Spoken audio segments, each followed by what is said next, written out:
여러분 반갑습니다. 네, 이렇게 또 대면에서 볼 수 있다는 게 너무 감사하고요. 오늘 또 말씀을 통해서 하나님이 은혜 주실 줄로 믿습니다. 유명한 소통 전문가인 김창옥 교수님이 계시는데요. 그분이 쓴 책 중에 당신은 아무 일 없던 사람보다 강합니다, 이런 책이 있습니다. 이 책 안에 보면 참 인상적인 내용이 있는데요. 사람도 너무 힘들고 너무 위로를 못 받으면 자기가 힘든 줄도 모릅니다. 사실 힘든데 계속 참다 보면 안 힘든 줄 압니다. 근데 어느 순간 이게 툭 터져서 나옵니다. 이 교수님 강연에 이제 한 어머님이 이렇게 찾아오시게 돼서 그날 이제 얘기를 나누게 되었는데요. 이 어머님에게는 25살 된 아들이 암투병 중에 세상을 떠나게 되었습니다. 한 5년 정도 지났다 보니까 어머님이 덤덤하게 그 얘기를 하기 시작했습니다. 근데 어느 순간 갑자기 아들이 보고 싶어요 라고 말씀하시면서 울컥하시는 겁니다. 눈물을 펑펑 쏟으시는 거예요. 알고 보니까 사실은 마음이 여전히 힘든 상태였는데 딸이 곁에 있다 보니까 딸에게 우는 모습 보이면 너무 힘들까 봐 내색하지 않으셨던 것입니다. 그러면서 이 김창옥 교수님 뭐라고 얘기하냐면, 소통의 가장 첫 번째 시작은 나 자신과의 소통이라는 겁니다. 눈물 나면 울어도 됩니다, 이렇게 스스로에게 얘기해 줘야 되는데 그게 잘 안 되는 것이죠. 사실 하나됨이라고 하면 보통 우리는 나와 다른 사람들과의 관계를 주로 생각하게 됩니다. 여러분, 그런데 이 모든 시작점은 뭐냐면 이상적인 나 자신과 현실적인 나 자신 사이에 하나됨입니다. 그러니까 막 신앙생활 하다 보면 저희가 높은 기대치를 가지고 있잖아요. 난 이래야 되는데, 난 이런 모습이어야 되는데, 이런 기대치를 가지고 있지 않습니까? 그런데 살아가면 어떤가요? 실제는 그렇지는 않은 거예요. 이것도 못하고 저것도 못하는 게 많다고 여겨지면 그 사이에 괴리감이 여겨집니다. 그러면서 자신을 사랑하지 않게 되는 것이죠. 진정한 하나됨의 시작은 나와 나 자신 간에 하나됨이 이루어지는 것입니다. 그러면 그 사람이 다른 사람을 바라볼 때 동일한 시선으로 바라볼 수 있게 되는 것이죠. 제가 이 남자 집사님들을 대상으로 제자훈련을 한 적이 있습니다. 이제 이분들과 제자훈련 시작하려고 하니까 좀 경직돼 있으시더라고요. 그래서 기도회를 하기 전에 남자 집사님들에게 뭐라고 부탁을 드렸냐면, 세상에 나가시면 늘 좋은 모습 보여야 했죠. 근데 여기선 그러지 않으셔도 됩니다. 여기선 포장된 거 다 풀어 놓으셔도 됩니다. 그리고 가장으로서 얼마나 무거운 게 많습니까? 남편으로 얼마나 무거운 게 많아요? 또 자녀로서도 아마 해야 되는 것들이 많이 있다고 생각하실 텐데 이 자리에서는 그냥 전부 다 끌어 놓으셨으면 좋겠습니다. 그리고요, 기도회를 시작했습니다. 한 분이 갑자기 울기 시작합니다. 그러니까 이게요, 전염이 되기 시작합니다. 전부 다 막 울먹이시는 거예요. 왜 그랬을까요? 사실 무거웠는데 무겁다는 얘기를 못 하는 거예요. 그런 얘기하면 안 되니까요. 우리 어렸을 때 그렇게 배웠잖아요. 남자는 울면 안 돼, 뭐 이렇게 배운 거예요. 근데 사실 그렇지 않은데 나와 나 자신 사이에 하나됨이 그 시간에 경험된 겁니다. 근데 이게 진짜 놀라운 게요, 이 집사님들이 집에 돌아가면 어떤 일이 벌어질까요? 이미 이게 정리가 되니까요, 그 하나됨이 고스란히 가족들에게 전해지는 거예요. 또 이분이 직장에 가면 어떨까요? 그 직장 안에 하나됨이 구현되는 것입니다.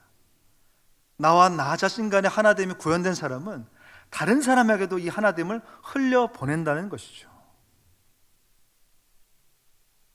그런 의미에서 오늘 본문은 하나됨이 무엇인지를 잘 보여주는 본문입니다. 오늘 이 말씀을 통해서 진정한 하나됨을 경험하시는 모든 성도님들이 되시길 바랍니다. 오늘 고린도전서 12장은 굉장히 중요한 장입니다. 모든 성경들이 다 중요하죠. 그렇지만 이 고린도전서 12장이 굉장히 중요한데요. 왜 그러냐면 고린도전서 전체의 주제인 하나됨을 가장 잘 다루고 있기 때문입니다.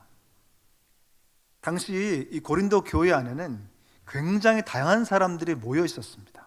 유대인도 있었고요, 헬라인도 있었고, 종도 있었고, 자유자도 있었고, 굉장히 다양한 사람들이 모여 있었고요. 그렇다 보니까 굉장히 다양한 은사들이 나타나고 있었습니다. 그런데 인사들이 많이 있다는 건 많은 사람들, 이 교회의 유익을 위해서 은사가 존재한다는 것이죠. 그래서 은사를 가졌다는 것은 그 사람에게도 유익이겠지만 그 주변 사람들에게도 유익이 된다는 것이죠. 여러분, 은사라는 말 헬라어 의미가 카리스마입니다. 카리스마 하면 뭔가 박력 있고 힘 있고 뭐 그런 남자 이렇게 생각하시잖아요. 그게 아닙니다. 카리스마라는 뜻은 하나님께서 값없이 주신 선물이라는 뜻입니다. 그러니까 카리스마 있는 사람은 막 이렇게 힘 있는 사람이 아니라 하나님께서 값없이 주신 선물을 받은 자라고 인식하며 사는 사람, 그런 사람이 카리스마 있는 사람입니다. 하나님께서 이 선물을 주신 것은 뭐냐면 자신의 유익도 있지만 주변 또 교회 공동체의 유익을 위한다는 것이죠. 그러면 이런 은사가 많이 있다는 것은 무엇을 의미할까요? 교회된 성도들의 유익이 점점 더 많아진다는 거죠. 많은 은사를 통해서 더욱 많은 사람들이 위로를 경험하게 되는 것입니다. 또 많은 은사를 통해서 더 많은 사람들이 성숙을 경험하게 되는 것입니다. 또 많은 은사를 통해서 더 많은 사람들이 참된 소망을 얻게 되는 것이죠. 이게 하나님께서 은사를 주신 목적이라는 것입니다. 그렇다면 왜 이렇게 하나됨이 중요한 것일까요? 오늘 고린도서 12장 12절은 이렇게 얘기합니다. 함께 읽어보겠습니다. 몸은 하나인데 많은 지체가 있고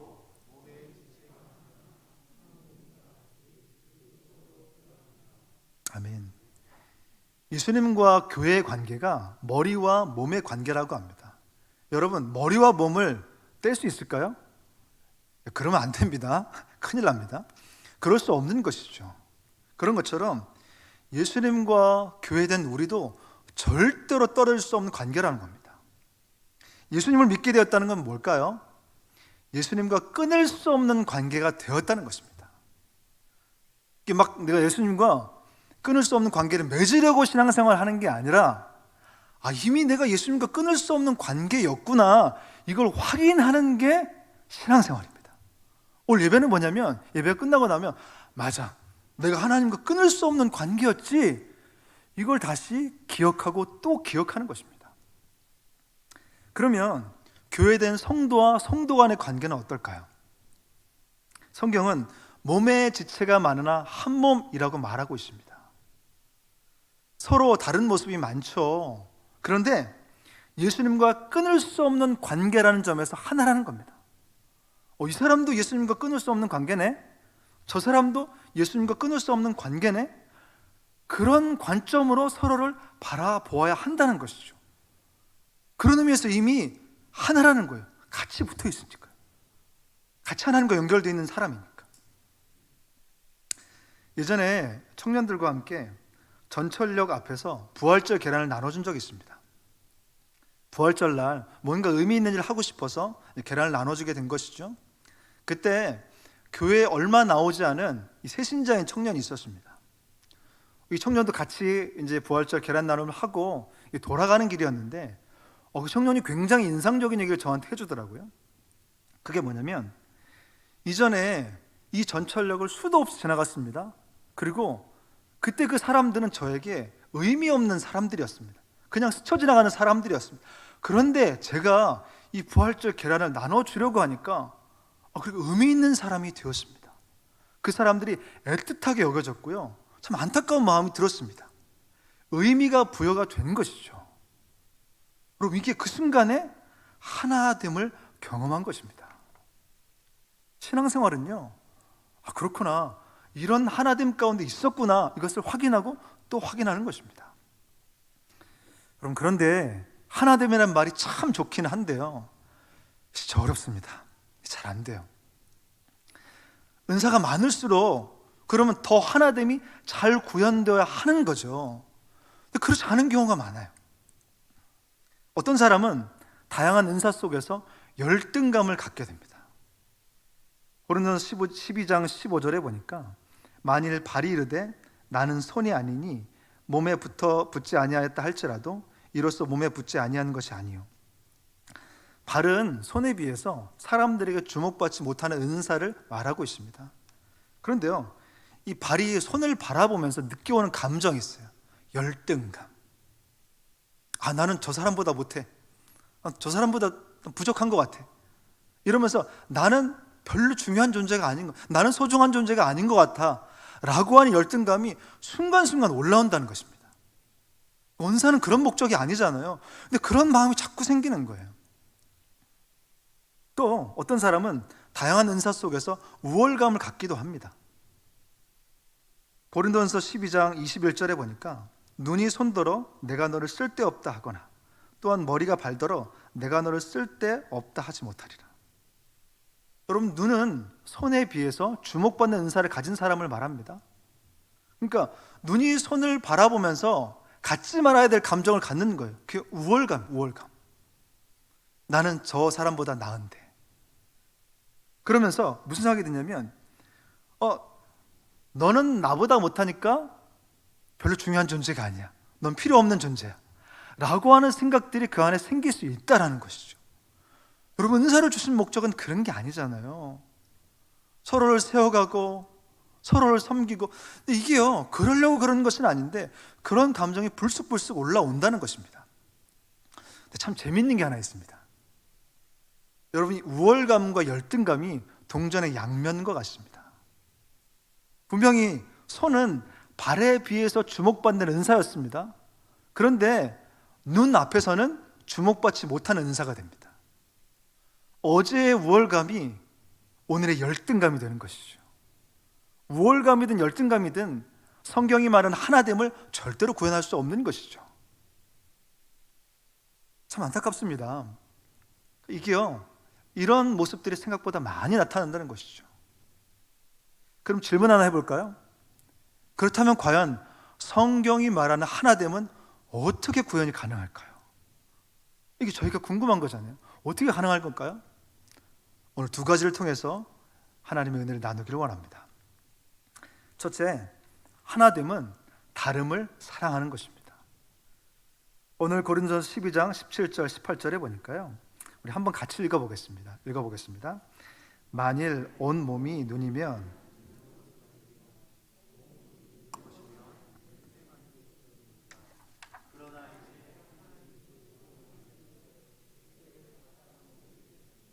아멘. 원하시는 대로라는 말이 중요합니다. 이게요, 헬라어 원어로 좋아하다, 기뻐하다는 뜻입니다. 그 무슨 말이냐면 하나님께서는 눈으로의 은사도 좋아하고 기뻐하신대요.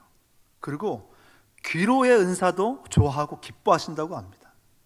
그리고 발로서의 은사도 기뻐하고 좋아하신대요. 또 뭐가 있을까요? 아무튼 각양각색의 모든 은사를 좋아하고 기뻐하신대요. 아버지니까요. 아버지가요, 첫째 자녀 너무 좋죠. 둘째 자녀 너무 좋죠. 셋째 자녀 너무 좋죠. 다 좋은 겁니다.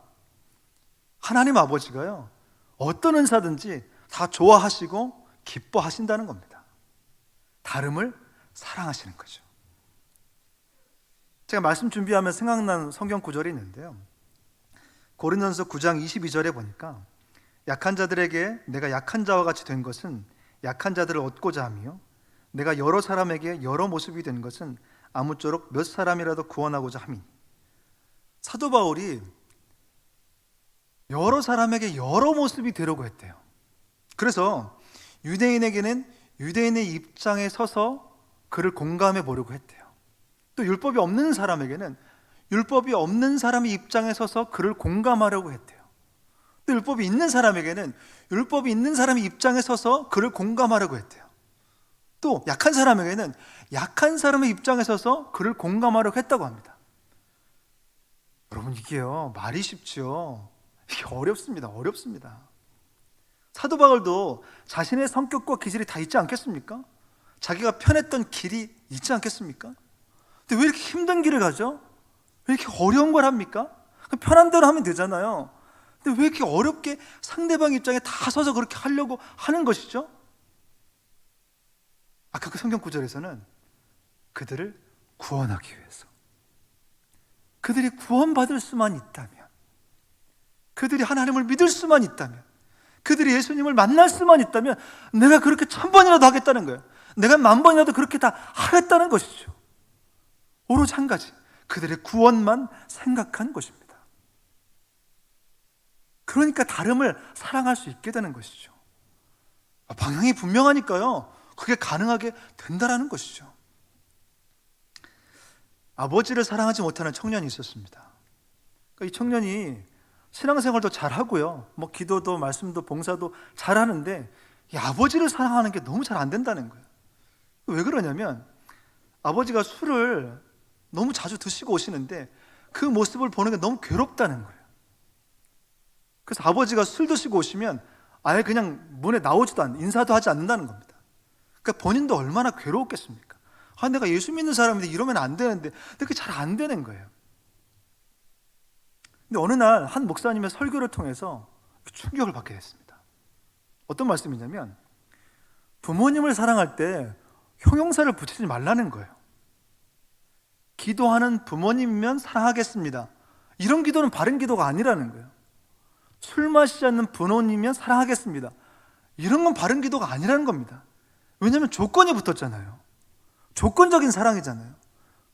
하나님이 우리를 조건으로 사랑하셨다면 여기 있을 수 있는 사람이 누가 있겠습니까? 단 한 사람도 없겠죠. 기도 잘하는 누구, 말씀 잘 보는 누구, 봉사 잘하는 누구, 신실한 누구, 이렇게 하면 누가 있겠습니까? 하나님이 우리에게 형용사를 붙인 적이 없다는 겁니다. 그러니 존재 자체로 사랑하라는 거예요. 그러니까 이게 이 청년의 충격인 거예요. 그리고 하나님 앞에 진짜 안타까운 마음으로 기도했다는 거예요. 하나님, 제가 아버지에게 붙여주었던 형용사 다 뗄 수 있도록 도와주십시오. 이런 아버지면 사랑하겠습니다 라고 하는 그 모든 형용사 전부 다 버릴 수 있도록 도와주십시오. 그리고요, 달라지게 됐습니다. 아버지의 마음이 공감이 된 거예요. 가족을 책임져야 되는 마음을 살아오신 아버지, 삶이 버겁지만 버겁다고 말 한마디 못했던 그 아버지, 그런 아버지의 마음이 다가오기 시작한 것이죠. 그러면 달라지게 됩니다. 이게 관계가 달라지기 시작해요. 거기까지가 어렵고요, 그게 시작이 되면 그 다음부터는 다 이뻐 보이기 시작합니다. 오히려 나에게 사랑을 표현해줬던 아버지의 모습들이 다 생각나기 시작하는 거예요. 여러분, 다름을 사랑하게 된 것입니다. 이게 하나됨이 구현된 거예요. 제가 꿈꾸는 목회자의 모습이 있습니다. 그게 뭐냐면 성도들을 무작정 사랑하는 겁니다. 이래도 다 사랑스러워 보이고 저래도 다 사랑스러워 보입니다. 너무 아픈 분들은 또 그래도 또 사랑스럽고, 또 너무 건강한 분들은 그래도 또 사랑스럽고, 잘 사는 분 잘 살아 또 사랑스럽고, 어렵게 사는 분들 또 어렵게 살아 사랑스럽고, 다 사랑스러워 보이면 될 것 같아요. 그럴 수 있도록 기도해 주시기 바랍니다. 하나님께서 다름을 사랑하신대요. 그런데 첫 번째는 뭐냐면 바로 나 자신을 그렇게 바라봐 달라는 겁니다. 하나님이 다름을 사랑한다고 하니 나도 나 자신을 사랑하겠습니다. 그리고 그 관점으로 다른 사람도 그렇게 사랑하라는 것이죠. 오늘 그 다름의 사랑을 경험하시는 사랑하는 모든 성도님들이 되시기를 주님의 이름으로 축원합니다. 아멘. 둘째, 하나됨은 약한 사람을 귀하게 여기는 것입니다. 오늘 고린도전서 12장 22절 24절은 이렇게 얘기합니다. 그뿐 아니라 더 약하게 보이는 몸의 지체가 도리어 요긴하고 우리의 아름다운 지체는 그럴 필요가 없느니라. 오직 하나님이 몸을 고르게 하여 부족한 지체에게 귀중함을 더하사. 성경은 더 약하게 보이는 사람이 요긴하다, 필요하다라고 얘기하고 있습니다. 여러분, 그런데 약한 것을 좋아하는 사람이 누가 있나요? 약한 거 싫어서 그 좀 없애보려고 몸부림치며 노력하는 사람들이 많이 있죠. 그런데 어떠시던가요? 약한 것도 한 가지씩 가지고 있지 않나요? 저는 많은 것 같습니다. 이 약한 게 많이 있잖아요. 근데 성경은 하나님이 그 약한 걸 요긴하다고 여기신대요. 필요하다고 여기신대요. 와, 이게 감동입니다. 약한 거 그거 필요한 거야, 그 요긴한 거야, 이렇게 말씀하시는 겁니다. 왜 그런 줄 아세요? 약한 사람에게만 주신 귀중함이 있대요. 약한 사람에게만 드러나는 아름다움이 있대요.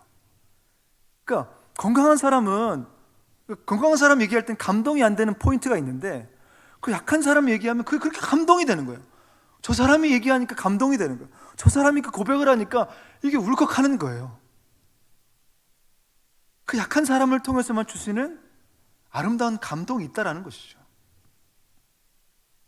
그 말씀 준비하면서 제가 생각나는 구절이 있었는데요, 좀 길긴 하지만 참 좋았습니다. 제가 한번 읽어보겠습니다. 형제들아, 너희를 부르심을 보라. 육체를 따라 지혜로운 자가 많지 아니하며 능한 자가 많지 아니하며 문벌 좋은 자가 많지 아니하도다. 그러나 하나님께서 세상의 미련한 것들을 택하사 지혜 있는 자들을 부끄럽게 하려 하시고, 세상의 약한 것들을 택하사 강한 것들을 부끄럽게 하려 하시며, 하나님께서 세상의 천한 것들과 멸시받는 것들과 없는 것들을 택하사 있는 것들을 폐하려 하시나니, 이는 아무 육체도 하나님 앞에서 자랑하지 못하게 하려 하심이라. 이 구절에서요, 제 마음에 확 부딪히는 게, 너희를 부르심을 보라, 이게 이렇게 저한테 들리더라고요. 내가 너를 언제 부른 줄 아니? 내가 너를 어떤 때 부른 줄 아니? 너 그거 기억해? 세상에서 미련하고 약하고 천하고 멸시받고 아무것도 없는 것처럼 여겨질 때, 그때 내가 너를 부른 거야. 너 그거 기억하고 있니? 여러분, 그때 우리를 부르시지 않았나요? 이게 생각하니까요, 진짜 감동이 되더라고요. 하나님이 그때 나를 부르셨대요. 그때 우리를 부르셨대요. 여러분, 이것만 기억하고 있어도요, 진짜 하루가 달라질 거예요.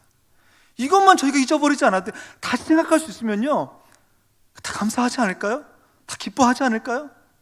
그때 불러주셨는데, 그때 다 채워주셨는데, 그때 다 주셨는데 뭐가 더 바랄 게 있겠습니까? 어떤 게 더 바랄 게 있겠습니까? 약한 사람을 귀하게 보신대요. 약한 사람에게만 아름다운 것이 있다고 말씀하십니다. 전도사 때 제가 처음으로 부임했던 교회가 있습니다. 그 교회에 정신질 장애인들을 섬기면서 그 교회가 시작을 했어요. 그러다 보니까 교회 안에 이 장애인들을 위한 부서도 있고요, 함께 정신지체 장애인들과 함께 예배를 드리기도 합니다. 근데 이게요, 제가 이제 놀랐어요. 이분들이 갑자기 예배 시간에 막 소리를 지릅니다. 와! 이러면 소리를 지릅니다. 그러더니 갑자기 막 토하기 시작합니다. 막 돌아다녀요. 그리고 예배를 끝나고 나면 갑자기 100m 달리기처럼 달려와서 저를 확 끌어안습니다. 어떻게 될지 잘 모르겠는 거예요. 그런데요, 저를 가장 따뜻하게 늘 변함없이 맞아주는 사람이 누군지 아십니까? 바로 그 친구들입니다. 비가 오나 눈이 오나 변함이 없습니다. 늘 그렇게 저를 따뜻하게 밝은 표정으로 저를 안아줍니다. 제가요, 진짜 얼마나 많이 사랑받은 느낌 받았는지 모릅니다. 하나님이 약한 사람에게 아름다운 것을 주신 것입니다. 그런데요, 더 놀라운 게 뭐냐면, 어느 날 새신자 한 분이 등록을 하시게 됐는데요, 그분이 좀 이런 얘기를 하시는 거예요. 예배를 드리는데 보니까, 장애인들이 함께 예배를 드리는 거 보니까 너무 감동이 되더라는 거예요. 그리고 결정했다는 거예요. 내가 이 교회에 등록해야겠다. 그런 교회면 내가 등록해도 되겠다, 이 마음이 들었다는 거예요.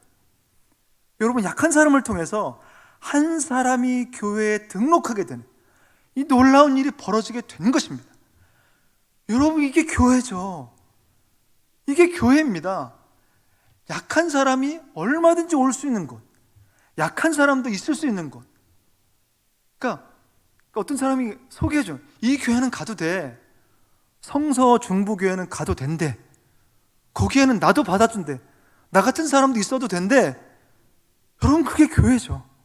우리 교회가 그런 교회인 줄로 믿습니다. 너무 행복하잖아요. 더 약하게 보이는 사람이 필요하다라는 것입니다. 무명의 기도라고 아마 잘 알고 있을 겁니다. 무명의 기도라는 시가 있는데요, 제가 설교를 준비하면서 이렇게 문득 생각이 났습니다. 그래서 한번 읽어드리겠습니다. 큰 일을 이루기 위해 힘을 주십사 하나님께 기도했더니 겸손을 배우라고 연약함을 주셨습니다. 많은 일을 해낼 수 있는 건강을 구했더니 보다 가치 있는 일을 하라고 병을 주셨습니다. 행복해지고 싶어 부유함을 구했더니 지혜로워지라고 가난을 주셨습니다. 삶을 누릴 수 있게 모든 것을 갖게 해달라고 기도했더니 모든 것을 누릴 수 있는 삶 그 자체를 주셨습니다. 구한 것 하나도 주시지 않았지만 내 소원 모든 것을 들어주셨습니다. 하나님의 뜻에 따르지 못하는 삶이었지만 내 마음속에 진작에 표현 못한 기도는 들어주셨습니다. 나는 가장 많은 축복을 받은 사람입니다. 여러분, 연약함, 질병, 가난 이런 것들은 약한 거잖아요. 우리가 원하는 게 아니잖아요. 좋아하는 게 아니잖아요. 여러분, 그런데 이게 요긴하대요. 이게 필요하대요. 왜 그러냐면 연약함을 통해서 겸손함을 배우게 되는 거죠. 또 질병을 통해서 가치 있는 삶이 무엇인지 알아가게 된대요. 또 가난을 통해서 지혜로운 인생이 뭔지 알게 된대요.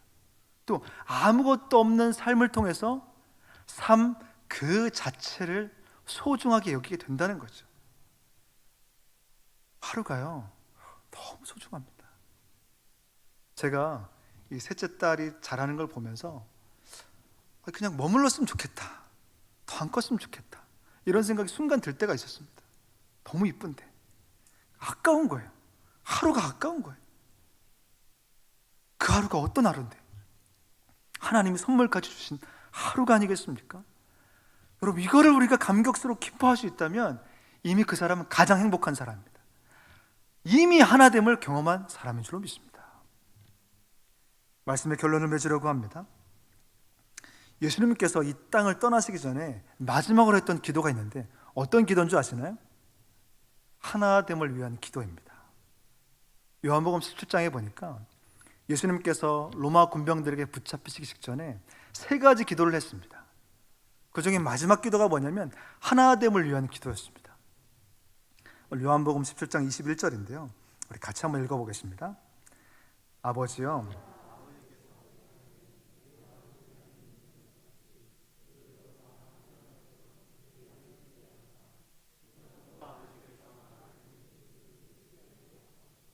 아멘. 예수님께서 하나님 안에서 하나 되었던 것처럼 그들도 하나 되게 해달라고 기도한 것입니다. 여러분, 그런데 이 구절의 중요한 뒷부분에 있습니다. 어떤 얘기냐면 그래서 세상으로 아버지께서 나를 보내신 것을 믿게 해달라는 겁니다. 하나 되는 걸 보니까 그걸 통해서 믿게 될 거라는 거예요. 여러분, 세상에서 가장 좋은 전도지가 뭔지 아십니까? 하나 되는 모습입니다. 그걸 통해서 사람들이 저렇게 하는 거 보니까 나도 예수님 믿고 싶다, 나도 예수님 믿고 교회 다니고 싶다, 그 마음이 든다는 것이죠. 쉽지 않잖아요. 먼저 손 내밀고 먼저 인사하고 이게 쉽지 않잖아요. 어렵잖아요. 자존심이 너무 상하잖아요. 그래서 기도하는 것입니다. 하나님께 진짜 기도하는 거예요. 간절히 기도하는 겁니다. 하나님 도와주세요. 제 안에는 그런 것이 없어요. 제 마음속엔 그런 게 없어요. 주님 좀 도와주세요. 제 마음 안에 다름을 사랑할 수 있는 마음을 부어 주옵소서. 제 안에 그 약한 사람을 바라볼 때 그 사람이 존귀하게 여길 수 있는 그 마음을 부어 주옵소서. 하나님이요, 그 마음을 주실 줄로 믿습니다. 그러면 그 마음으로 살아가는 그 사람이 전도지가 되는 거예요. 그 사람 때문에 예수님을 믿게 되는 것입니다. 설교를 준비하며 생각나는 찬양이 있었습니다. 행복이라는 찬양인데요, 가사가 기가 막힙니다. 제가 한번 읽어드리겠습니다. 화려하지 않아도 정결하게 사는 삶, 가진 것이 적어도 감사하며 사는 삶, 내게 주신 작은 힘 나눠주며 사는 삶, 이것이 나의 삶의 행복이라고. 뒷부분이 더 좋습니다. 눈물 날 일 많지만 기도할 수 있는 것, 억울한 일 많으나 주를 위해 참는 것, 비록 짧은 작은 삶 주 뜻대로 사는 것, 이것이 나의 삶의 행복이라오. 하나됨을 묵상하면서 왜 이 찬양이 떠올랐을까요? 그게요, 눈물 날 정도로 어려울지 모르겠습니다. 억울할 정도로 속상할지 모르겠습니다. 그런데요, 주님 때문에 참는데요. 그러면요, 주님이 가만히 있지 않으십니다. 그 사람을 막 돕고 싶어 하세요. 그 사람 마음 안에 막 힘을 주세요. 그 힘으로 그렇게 하는 거예요. 그런 삶이 행복하다는 거예요. 다 주어져서 행복한 게 아니라 내 안에 없던 그런 마음들이 공급되니까 그게 행복한 삶이라는 것이죠. 그래서 하나됨이 구현되는 것입니다. 교회의 영광스러운 무엇일까요? 이런 사람도 존재할 수 있고 저런 사람도 존재할 수 있는 것입니다. 이런 교회의 하나됨을 꿈꿉니다. 이게 오늘 설교의 제목입니다. 오늘 함께 예배드리는 분들이 계시잖아요. 우리 그분들에게 이렇게 인사했으면 좋겠습니다. 저의 다름을 사랑해 주셔서 감사합니다. 우리 온라인으로 계시는 분들 서로 같이 한번 인사 한번 할까요? 네. 저의 다름을 사랑해 주셔서 감사합니다. 네, 온라인으로 계시는 분들도 한 번 더 우리 인사해 볼까요? 저희 약함을 존귀하게 여겨주셔서 감사합니다. 감사합니다.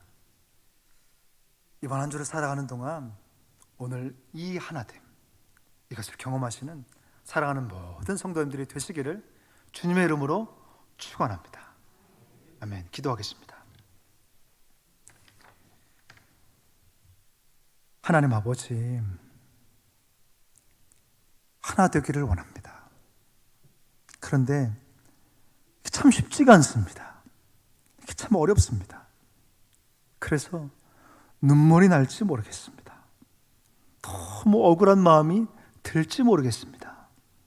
그런데 예수님 때문에 참을 수 있습니다.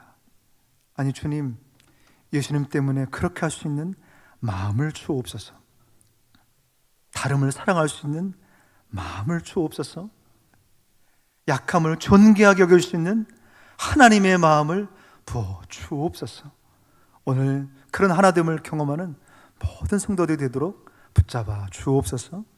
감사드리며 예수님의 이름으로 기도합니다.